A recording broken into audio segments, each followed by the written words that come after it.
மகிமைப்படுவதாக. தேவன் நமக்கு தந்திருக்கும் இன்றைய நாளின் தேவ வார்த்தை சங்கீதங்களின் புஸ்தகம் 32வது சங்கீதம் 8வது வசனம். ஹல்லேலூயா. நான் உனக்கு போதித்து நீ நடக்க வேண்டிய வழியை உனக்கு காட்டுவேன், உன்மேல் என் கண்ணை வைத்து உனக்கு ஆலோசனை சொல்லுவேன். ஹல்லேலூயா. தேவப்பிள்ளை, இந்த நாட்களில் ஒரு நல்ல அட்வைஸ் பண்ணதுக்கு யாருமே கிடையாது. எல்லாரும் நம்ம பிள்ளைகள் நல்லா இருக்கணும் அப்படி தான் நினைப்பாங்க, நம்ம குடும்பம் நல்லா இருக்கணும். இது ஒரு கிணத்து தவளை மாதிரி உள்ள கேரக்டர்ஸ்க்கு 90% ஜனங்கள் இருக்கிறாங்க. மற்ற பிள்ளைங்கள் நல்லா இருக்கணும் யாருமே விரும்ப மாட்டாங்க. ஏன்னா இந்த நாட்களில் எனக்கு தெரிஞ்சு என் சின்ன வயசில் ஒரு பிள்ளை, ஒரு 10th படித்த பிள்ளை பார்த்துருங்க, அந்த வீட்டில் ஓலையெல்லாம் 2ஆ கீறி ஓலை முடைவாங்க. கிராமங்களில் உங்களுக்கு நல்லாவே தெரியும். அப்படி முடைஞ்சு கிடந்த ஒரு குடும்பத்தில் பிள்ளை 10th 500க்கு 467 மார்க்காக அது எடுத்திருந்தது. ஆனால் அந்த பிள்ளை மேற்கொண்டு படிக்க வைக்கிறதுக்கு யாருமே இல்லை. பக்கத்தில் வெளியூரில் உள்ளவங்க, கேரளாவில் உள்ளவங்க, ஆந்திராவில் உள்ளவங்க, வேறு வேறு இடங்கள் எல்லாம் இருக்கிறவங்க, வாடகை வீட்டுக்காரங்க கொண்டு, சொந்த இடங்கள் நிறைய உண்டு. என்னுடைய வீட்டு பக்கத்தில் பார்த்துடுங்க, பெரிய வசதியான ஜனங்கள் நிறைய உண்டு. ஆனால் யாருமே இது நல்லா படிக்குது, இந்த பிள்ளைக்கு ஏதாச்சும் சின்ன சின்ன ஹெல்ப் பண்ணால் அந்த பிள்ளை முன்னேறி முன்னால் வந்துருமே, அதுக்கு பேரும் அது தப்பி போயிருமேங்கிற உணர்வு யார்ட்டுமே இல்லை. அவங்க ஒரு ஏழை குடும்பம். அந்த குடும்பத்தில் ஒரு 10 பிள்ளைங்க, 7, 8, 9, 10 பிள்ளைங்க உண்டுன்னு நினைக்கிறேன். எனக்கு தெரிஞ்சு ஒரு 9, 8, 9 பேர் இருப்பாங்கன்னு நினைச்சுங்களா. பார்த்துங்க, தன்னுடைய பிள்ளைக்கு தன்னுடைய ஒரு பிள்ளை இருக்குது.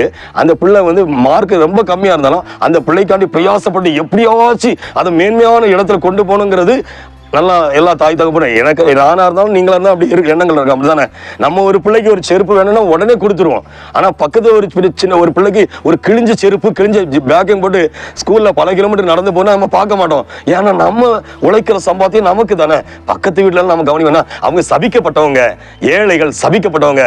அவங்களுக்கு செய்து நமக்கு என்ன கிடைக்க போகுது? அவங்க தான் அந்த பிள்ளை உயர்வடைஞ்சு நமக்கு என்ன பெரிய கோல்டு மெடலாக வாங்கி தர போகுது? அதெல்லாம் அவங்க குடும்பத்துக்கு தானே. ஹல்லேலூயா. தேவப்பிள்ளை, ஒரு ஆள் நம்ம கஷ்டப்பட்டு நம்ம என்ன செய்யணும்னா, நம்ம ஒரு ஏணியை போல, நம்ம ஏணியா இருந்தா நம்ம மேல ஏறி என்ன செய்வாங்க, அப்படி மேல ஏறி ஏறி மேல போவாங்க. ஆனா அவங்களுக்கு நம்ம ஏணியா இருக்கிறதுனால நம்ம ஐயோ நம்ம முதுகுல ஏறி போய் அவங்க ஆசீர்வாதம் பெறாங்க, நான் எப்பவும் இந்த ஏணி மாதிரி இருக்கிறேன். அப்படி இல்லை. நம்ம ஆண்டவர் பார்க்கும்போது நம்ம ஒரு ஏணியா இருந்தா ஆண்டவர் மேல மேல போற ஜனங்கள் ஒரு நாள் சொல்லுவாங்க, இவங்க எங்க வாழ்க்கையில இல்லைன்னா இந்த தகப்பனார், இந்த சகோதரன், இந்த சகோதரி மட்டும் எங்க பிள்ளைகளுக்கு எங்களுக்கு உதவி செய்யலைன்னா எங்க பிள்ளைகளுக்கு வாழ்க்கை மண்ணா போயிருக்கும், அழிஞ்சு போயிருக்கும், நாசமா போயிருக்கும் அப்படி சொல்லுவாங்க. ஏன்னா நம்ம அன்னைக்கு செஞ்ச ஒரு சின்ன உதவி அந்த பிள்ளைக்கு மட்டும் அந்த நாட்கள் ஒரு ஹாஸ்டல் ஃபீஸோ ஏதோ ஒரு காரியம், ஒரு சின்ன உதவி கிடைச்சிடும். பெரிய கோடீஸ்வரங்க சுற்றி இருக்காங்க. அவங்க பிள்ளைங்களுக்கு எத்தனை லட்சம் ரூபா கொடுத்து எங்க சீட்டு வாங்க தயார். ஆனால் அந்த பிள்ளைகளுக்கு மண்டல என்னது, எதை செஞ்சாலும் ஏறாது. எத்தனை டியூஷன் சென்டர் போனாலும் செட் ஆகல. நம்ம மூதாதையர்கள் சாபத்துக்கு அந்த யாரும் உதவி செய்யாம யாருக்கும் பிரோஜனம் இல்லாம அவங்க பாட்டு வாழ்ந்துருந்தா கூட நம்ம நல்லது செஞ்சா நம்ம பிள்ளைகளுக்கு சாபம் வராது. ஏன்னா அந்த சாபத்தை ஆண்டவர் ஆசீர்வாதமா மாற்றுறாரு. ஹல்லேலூயா. ஆண்டவர் சொல்றாரு, நான் உனக்கு போதித்து நீ நடக்க வேண்டிய வழியை உனக்கு காட்டுவேன். உங்களுக்கு நீங்க எப்படி நடக்கணும், என்ன செய்யணுங்கிறது அம்மா அப்பா ஒரு குறிப்பிட்ட ஸ்டேஜ் தான் சொல்லுவாங்க. கடவுள்கிட்ட கேட்டு பாருங்க. சிலவங்க கூட எவ்வளவு வயசு இருக்கும், 80 வயசு இருக்கும். ஆனா பேசும்போது சுயநலமா பேசுவாங்க. நிறத்தை வச்சு பேசுவாங்க, கலரை வச்சு பேசுவாங்க, இனத்தை வச்சு பேசுவாங்க. ஏன்னா அவங்க சில சொல்லுவாங்கல்ல, ஜென்ம சுபாவத்தை செருப்ப கலத்தி அடிச்சாலும் மாறவே செய்யாது. ஏன்னா அவங்க வேற மாதிரி, அவங்களை திருத்தவே முடியாது. ஆனா கடைசி உணர்வடையும் போது வயசு முடிஞ்சிடும், மரணம் அடுத்த நாள் நிற்கும். ஜன்னலுக்கு பக்கத்துல 2 ஆவி வரும், எப்ப நரகத்துக்கு கூட்டிட்டு போலான்னு.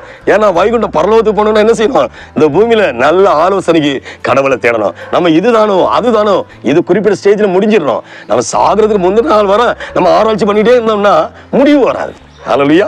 அதனால இந்த நாட்கள்ல ஆண்டவர் நம்மளை நடத்த வேண்டிய வழியில நம்மளை, நம்ம குடும்பத்தை, மனைவி, பிள்ளைகள், புருஷன், தாத்தா, பாட்டியை நடத்துறதுக்கு நம்ம ஜெபிக்கணும். ஜெபிக்க நம்மளையும் நம்ம குடும்பத்தையும் ஆண்டவர் ஞானமா நடத்துவாரு. இல்ல நம்ம முட்டாள்தனமா ஒரு வார்த்தை பேச போய் எத்தனையோ பேரை பகைச்சிருவோம், நம்ம வாழ்க்கையை அழிச்சிருவோம். அதுக்கு நம்ம வீணா இடம் கொடுக்க கூடாது. ஆண்டவர் சம்மதி ஜெபிப்போமா? ஜெபம். ஹல்லேலூயா. நான் உனக்கு போதித்து நீ நடக்க வேண்டிய வழியை உனக்கு காட்டுவேன். ஹல்லேலூயா. உன்மேல் என் கண்ணை வைத்து ஆலோசனை சொல்வேன் சொன்னப்பா. இயேசுப்பா, இந்த நாளில் இந்த பிள்ளைகள், இந்த செய்தி கேட்கிற பிள்ளைகள், ஆண்டவரே நீர் நடத்த வேண்டிய வழியில் இந்த பிள்ளைகளை நடத்தி மேன்மைப்படுத்துங்கப்பா. இந்த பிள்ளைகள் தவறான பாதையில் போய் விழுந்து விடாதபடி நீர் காத்துக்கொள்வீராக என்று மீட்பர் இயேசுவின் நாமத்தில் ஜெபிக்கிறேன், ஜீவனுள்ள பிதாவே. ஆமேன், ஆமேன், ஆமேன். ஹல்லேலூயா, ஹல்லேலூயா.